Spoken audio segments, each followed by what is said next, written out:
Welcome back again to the Corporate Man Series, guys, where we are in the boardroom. So again, very excited for you guys to come. We're going to talk about some very foundational things today.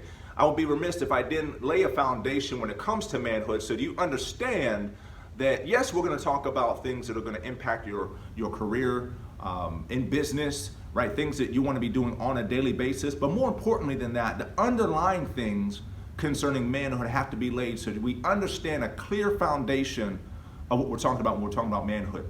And so, again, very excited for you guys to be here today. I don't believe it's an accident that you're watching this.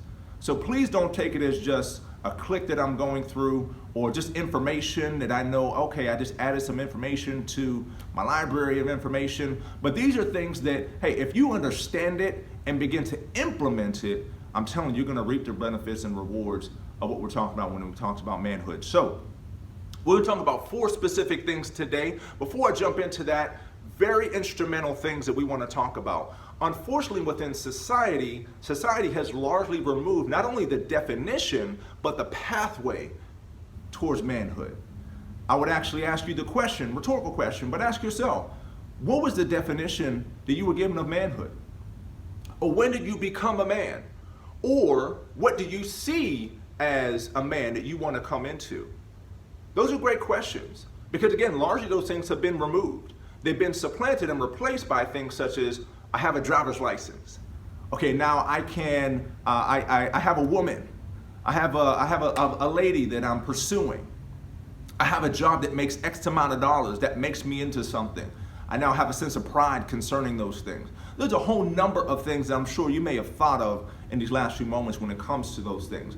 But what I want to do is lay a foundation based on things in truth, because again, I'm giving you biblical principles, and these are things that came from me. It's actually a great man named Edwin Lewis Cole who assembled 4 specific things that if we can understand and grasp these 4 specific things, these will give a definition and a foundation of manhood that you can hold on to throughout the course of your life. So let's take a look at them. Number 1, accepting responsibility. Very important, accepting responsibility. That's a broad one. We'll dive further into that, but that is a huge one, accepting responsibility. Number 2, rejecting passivity. Very difficult for men, rejecting passivity. Number 3, leading courageously. Not just leading, but doing it courageously. And number 4, have an expectation of a greater reward. So let's recap again, accepting responsibility, rejecting passivity, leading courageously, and have an expectation of a greater reward. Those 4 things can lay a foundation to your pursuit of manhood and continuing in those things on a lifelong basis. And so hopefully you've taken that challenge, as we spoke of the last time, over the 30 days to look at one aspect and begin to implement and practice those things. I know for me, I'm looking at time management, improving the time management and just owning that on a better basis. Now as men, sometimes we can shy away from challenges.